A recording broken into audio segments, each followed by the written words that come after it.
Assalamualaikum viewers, welcome to Funds Online Academy.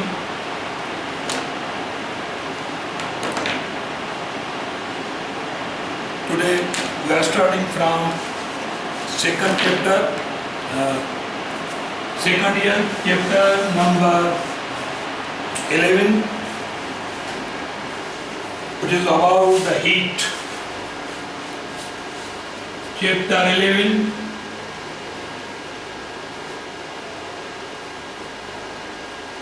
heat.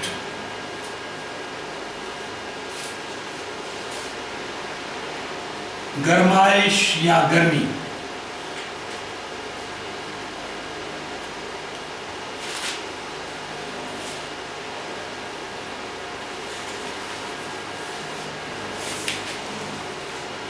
और इंसान ज़ात हर लगा ते सोचो आहे, इंसान ॾींहं राति ते बि सोचो आहे, इंसान जुड़ मींहं ते बि सोचो आहे, त इंसान हिन ज़मीन ते बि सोचो आहे, हर लका ते त इंसान थधि जे बारे में बि सोचो आहे, त गर्मी जे बारे में बि सोचो आहे। हाणे गर्मी छा आहे या हीट छा आहे, त असां हिन ते अॼु लेक्चर कंदासीं। उन खां पोइ टेम्परेचर ते ईंदासीं त कहिड़ो फ़र्क़ु आहे हीट ऐं टेम्परेचर में। त अचो त असां टॉपिक असांजी आहे हीट, ऐं हीट जो थोरो हिकिड़ो हिस्टोरिकल बैकग्राउंड था कयूं पिया। त पहिरियां इंसान हीट खे छा सम्झो। त first about the heat, that is caloric theory.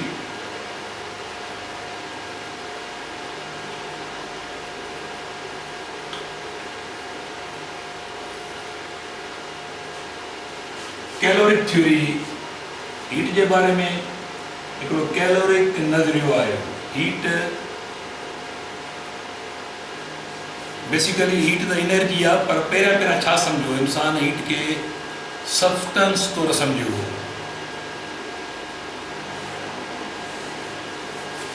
इंसान सोचो त हीट हिकु मटीरियल शइ आहे जेका फ्लूइड फॉर्म में आहे।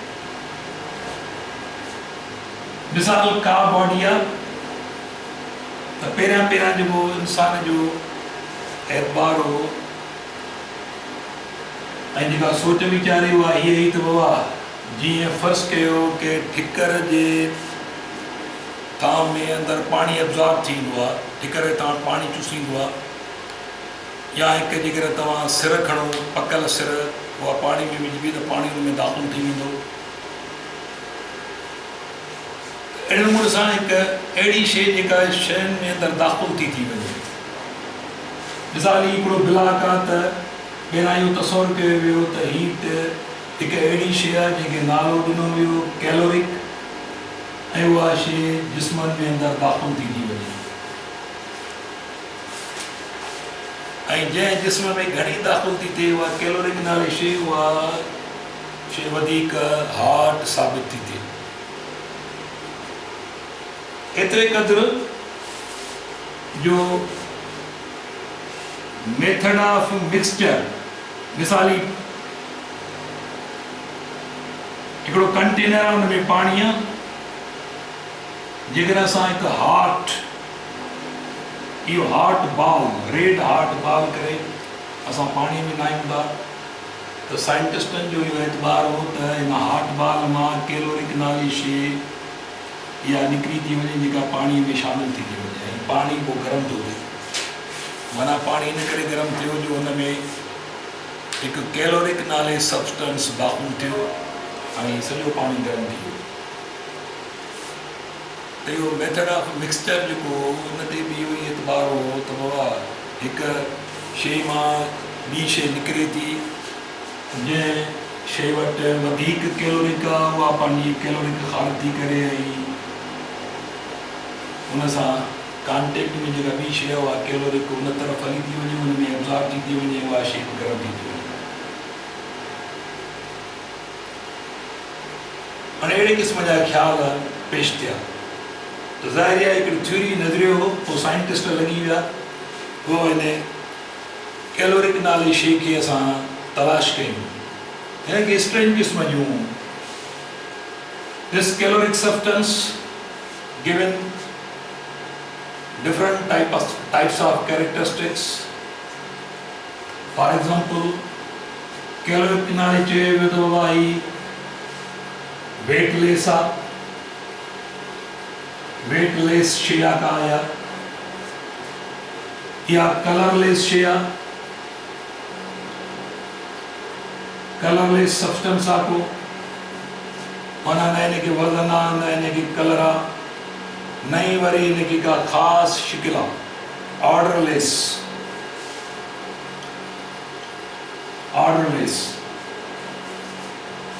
ऐं न कोई माना वेट भी कानेस, कलर भी कोनेस, ऐं का इनके मखसूस शिकिल भी काने का,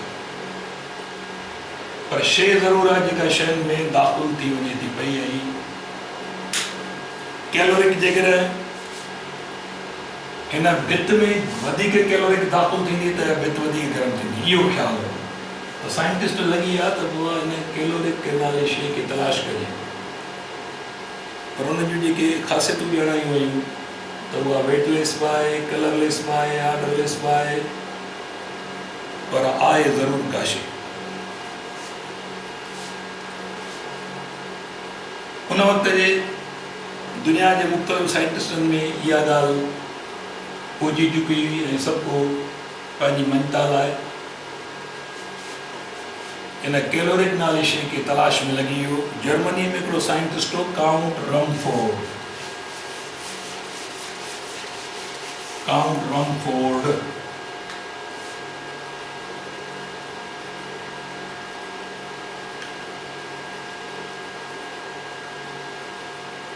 रमफोर्ड बेसिकली मैकेनिकल इंजीनियर हो। उन काउंट रमफोर्ड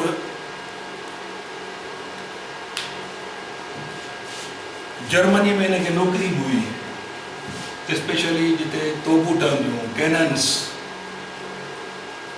उन्हनि कैनन बैरल्स जिते ख़ासि करे बैरल्स जेके कैनन जो नाल हो जेको वो जेके बैरल्स पे ठहिया उन्हनि जी सुपरविजन यानी काउंट रमफोर्ड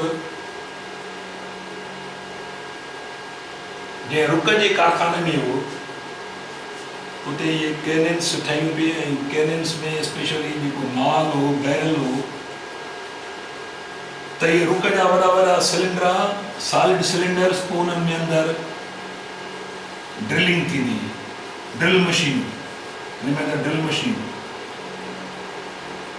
बोरर्स जंहिंखे चइबो आहे, बोरर्स जेके बोर पिया कनि अंदरि नाल, जेको नाल हो उन्हनि खे वॾा वॾा सुराख कया पई विया, नाल ठाहिया पई विया, ऐं जेॾी महिल बोरर्स इहे हलिया पई, इहो मैकेनिकल वर्क थियो पई त लाज़मी आहे अंदरां हिन मां आयरन चिप्स मुख़्तलिफ़ क़िस्म जूं इहे चिप्स ॿाहिरि पई निकिरनि।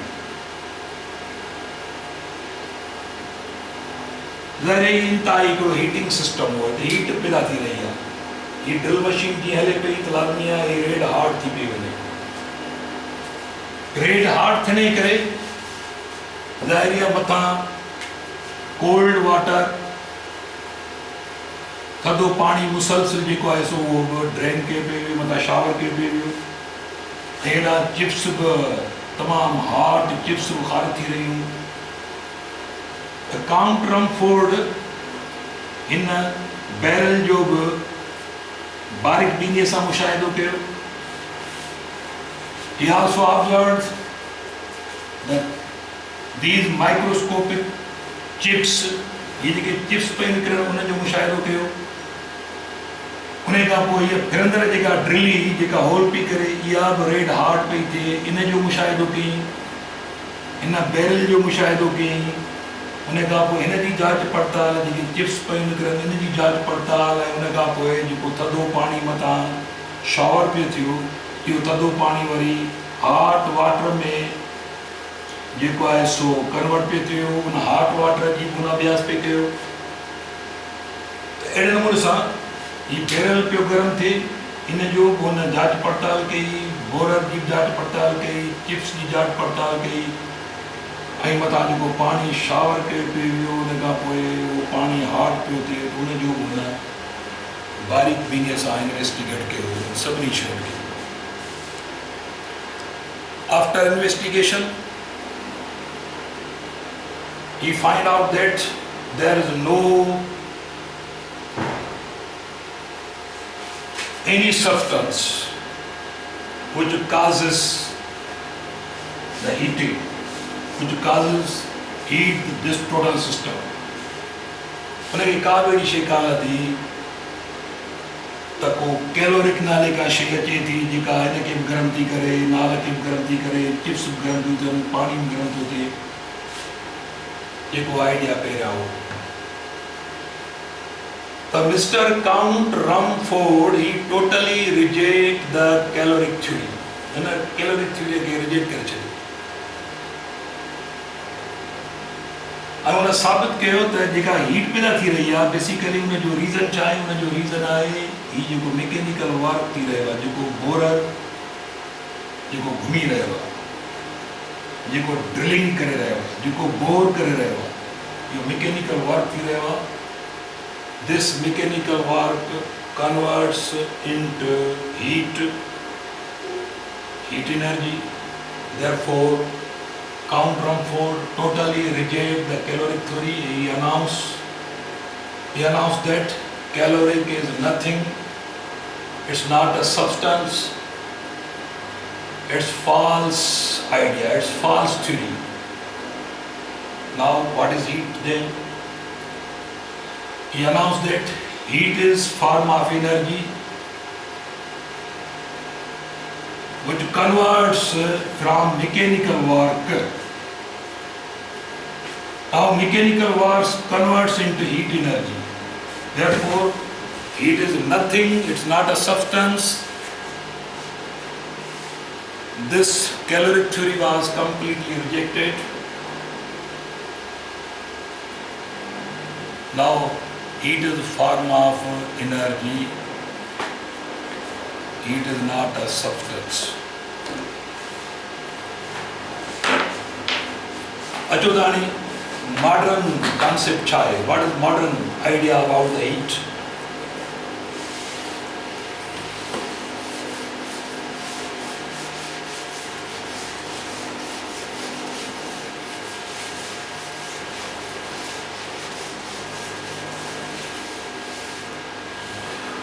Modern concept of heat.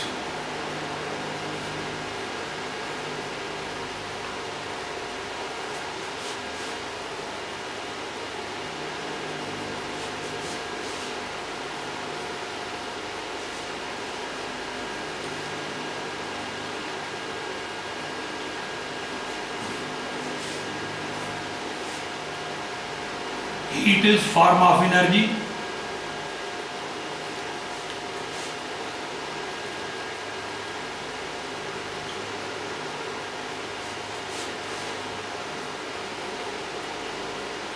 Associated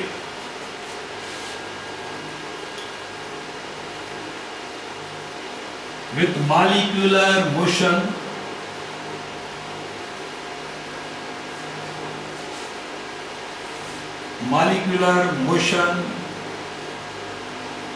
in transit. Molecular motion in transit. Heat is form of energy associated with molecular motion in transit.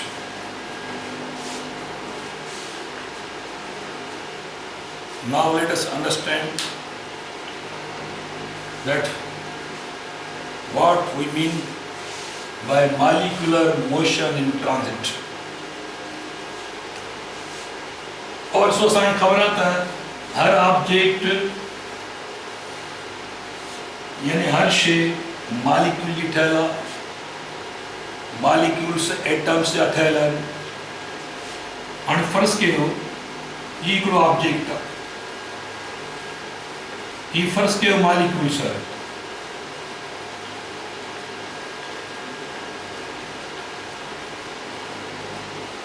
असां हिकु मैकेनिकल वर्क था कयूं. फ़र्ज़ु कयो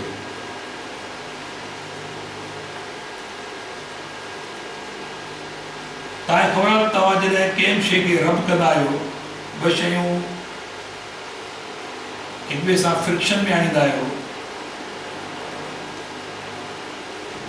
गाठ पैदा कंदा आहियूं मिसाल हीउ हिकिड़ो ब्लॉक आहे इन ब्लॉक जे हिकु सरफेस ते मां छा थो कयां पियो हीउ हिकिड़ो ॿियो ब्लॉक आहे असां हिनखे रबिंग था कयूं रबिंग करण खां पोइ ज़ाहिर आहे हीअ शइ बि गरम थींदी हीअ शइ बि गरम थींदी हाणे बेसिकली जॾहिं रबिंग था कयूं त एक्चुअली असां हिननि मालिक्यूल्स खे टच करे रहिया आहियूं पहिरीं ॻाल्हि यादि रखे छॾियो त ही मालिक्यूल ऑलरेडी पंहिंजे पंहिंजे जॻह ते वाइब्रेट करे रहिया आहिनि वाइब्रेशनल एनर्जी हिननि में मौजूदु आहे सभिनी में ही बग़ैर भित इन जा मालिक्यूल बि वाइब्रेट करे रहिया आहिनि हिन बोर्ड जा मालिक्यूल वाइब्रेट करे रहिया आहिनि असां जे जिस्म जा मालिक्यूल वाइब्रेट करे रहिया आहिनि पर इहा बि ॻाल्हि ज़हन में रखो त असांजे सराउंडिंग में अहिड़ी का बि शइ कान्हे जंहिंजो मालिक्यूल साकिन हालत में हुजे सभई मालिक्यूल हिन पेन जो मालिक्यूल बि माइक्रोस्कोपिक लेवल में वाइब्रेट करे रहियो आहे इहा माइक्रोस्कोपिक लेवल में हरकत मौजूदु आहे पर जेॾी महिल असां ही रबिंग था कयूं त इहा हरकत हर हिकु मालिक्यूल पंहिंजे पंहिंजे पोज़ीशन ते बाबा ऑक्सीलेट करे रहियो आहे वाइब्रेट करे रहियो आहे हीअं अॻिते पोइ थी रहियो पर जेॾी महिल रबिंग थी थिए त इहो मालिक्यूल अञा वधीक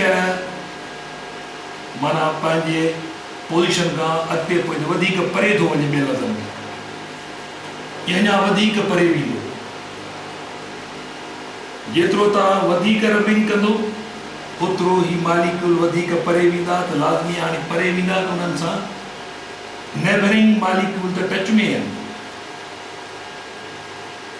त हर हिकु मालिक्यूल जो पंहिंजे नेबरिंग मालिक्यूल सां बिल्कुलु हिकिड़ो कॉन्टेक्ट लॻो पियो आहे त जेॾी महिल ही मालिक्यूल वाइब्रेशन में ईंदा ऐं पंहिंजी एक्चुअल पोज़ीशन खां जेतिरो परे वेंदा ओतिरो पंहिंजे नेबरिंग मालिक्यूल खे हिट कंदा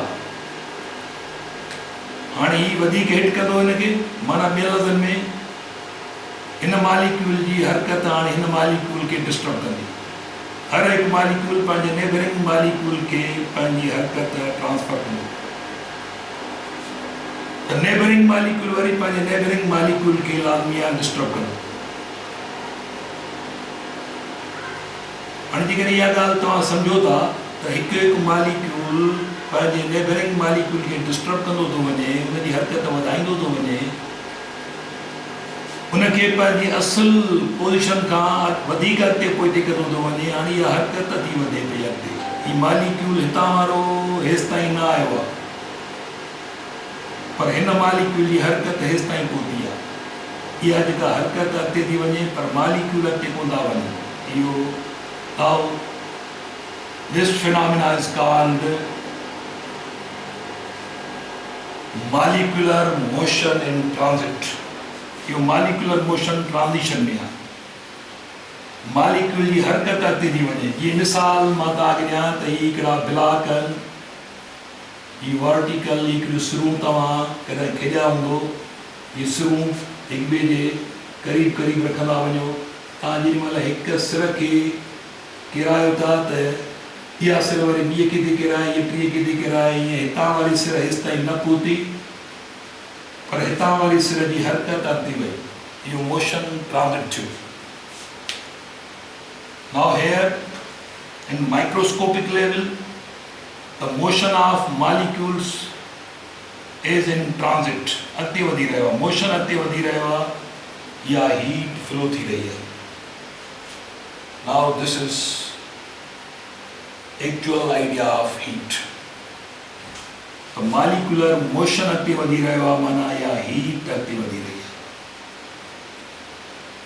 आहे या हीट एनर्जी सर्वी हाणे या हीट जेसि ताईं मालिक्यूलर फर्स्ट कयो आहे कि मालिक्यूलर मोशन अॻिते वधे थो वधे थो इन सभिनी मालिक्यूल ताईं इहा ट्रांजिशन पहुची वई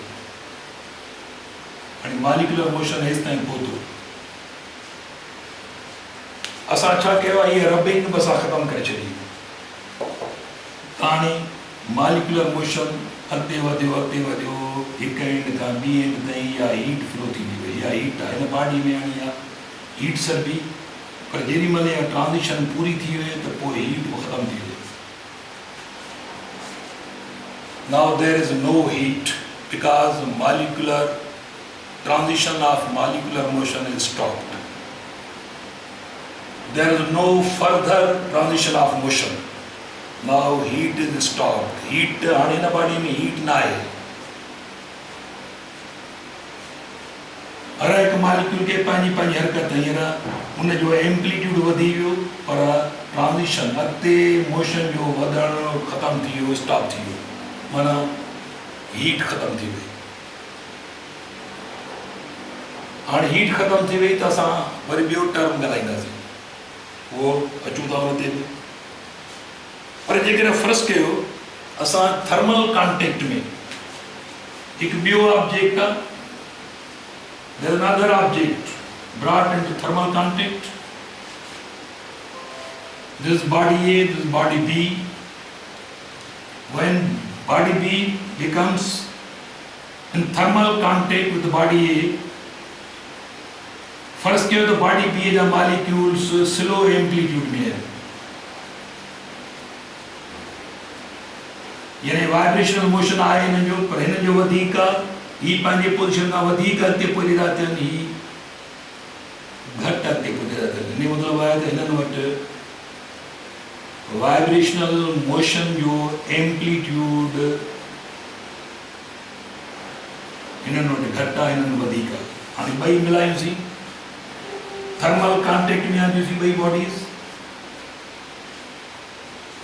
त नतीजो छा मिलंदो त हिननि जो मॉलिक्यूलर मोशन, ही मॉलिक्यूल हेॾे ॿी बॉडी तरफ़ न वेंदा, ॿई सॉलिड बॉडीज़ आहिनि फ़र्ज़ु कयो। हाणे हिननि मॉलिक्यूल जी हरकत हेॾे वेंदी, हाणे इहा जेका हरकत इहो मॉलिक्यूलर मोशन वरी वंस अगेन ट्रांज़िट थो थिए ए खां ॿी तरफ़। जंहिं महिल मोशन ट्रांज़िट शुरू थिए त हिन मतिलबु आहे त हीट फ्लो थी रही आहे, हाणे हीट वरी शुरू थी वई, माना हाणे हिन सिस्टम में हीट मौजूदु आहे। हाणे हीट यादि रखे छॾियो त हीट फ्लो थी रही आहे from A to body B. नतीजो छा थींदो त हिननि मॉलिक्यूल जो वाइब्रेशनल एम्पलीट्यूड डिक्रीज़ थींदो, जिन जो डिक्रीज़ हो अॻे हुननि जो थोरो वधंदो, नेट ॿिन्ही जो हिकु जेतिरो थी वेंदो। वाइब्रेशनल एम्पलीट्यूड सभिनी जो हाणे ए जो ऐं बी जो जेॾी महिल हिकु जहिड़ो थी वञे त पोइ मॉलिक्यूलर मोशन इन ट्रांज़िट उहो ख़तमु थी वेंदो। Once again heat is stopped, हाणे सिस्टम में हीट कान्हे का, लफ़्ज़ हीट हाणे न ॻाल्हायो। हाणे सिस्टम ए ऐं बी इहे ॿई बॉडीज़ थर्मल कॉन्टेक्ट में आहिनि। जेॾी महिल हीट माना मॉलिक्यूलर मोशन अॻिते वधणु ख़तमु थिए, मोशन इन ट्रांज़िट स्टॉप थी वञे त हीट ख़तमु थी वियो। हिनखे चइबो thermal equilibrium condition, thermal equilibrium condition. So this is the modern concept of heat, that heat is form of energy associated with molecular motion in transit.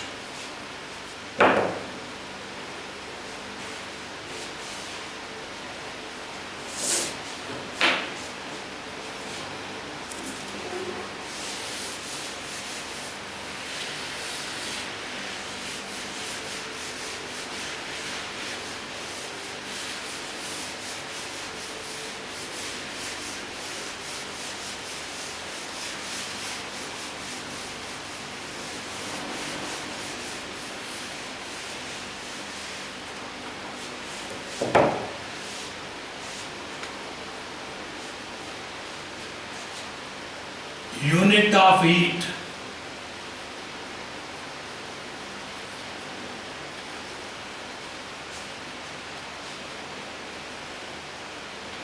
Mr. Joule and his co-workers quantitatively measured the heat, and they formulate the unit of heat, that is joule,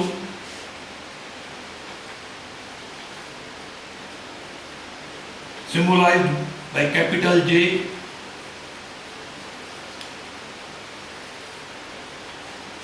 Joule is the unit of heat.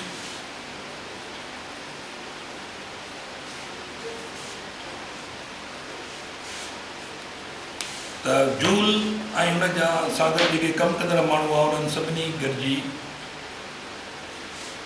Heat खे कीअं mayor कजे हुन जा तौर तरीक़ा उहे सभिनी हिननि यानी जूल वारनि जणाया। उन खां पोइ वरी यूनिट ठाहियो वियो जेको जूल जे नाले सां ई यूनिट अॻिते वधियो। हिन यूनिट खे अॻिते हली असां बयानु कंदासीं त 1 जूल वरी छाजे बराबरि आहे। उन खां पोइ हीट जो यूनिट कैलोरी बाय, त हिननि जी अॻिते हली असां डेफिनेशन ॾींदासीं जूल 1 जूल ऐं 1 कैलोरी। छाकाणि जो पहिरियां असांखे टेम्परेचर सम्झूं, हुन खां पोइ ॻाल्हि क्लियर थींदी। अचो त असां टेम्परेचर खे हाणे टच कयूं। What is temperature?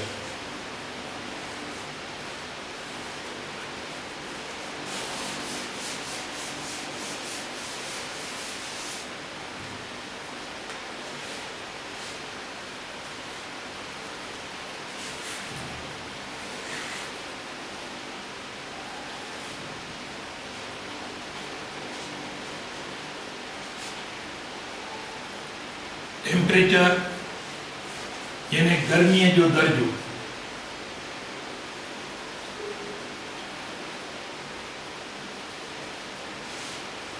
गर्मीअ जो दर्जो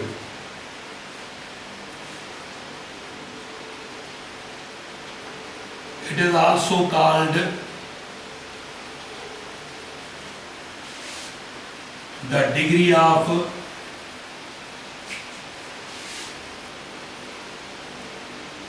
hotness or coldness. Hotness or coldness. It is also called the degree of hotness or coldness. For a modern concept,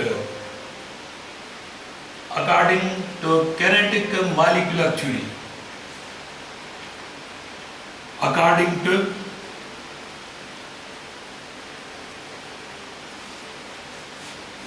kinetic molecular theory,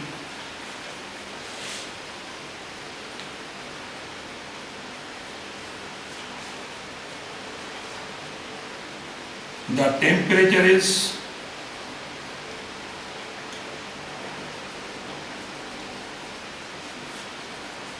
measure of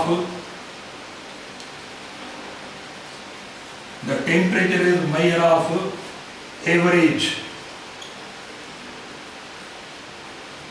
kinetic energy of molecules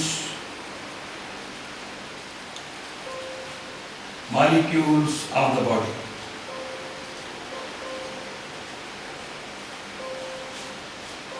According to kinetic molecular theory, the temperature is a measure of average kinetic energy of molecules of the body.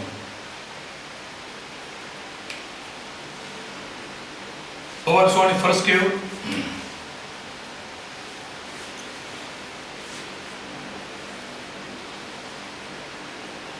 हिकिड़ो जिस्म तसवर कयो consists of molecules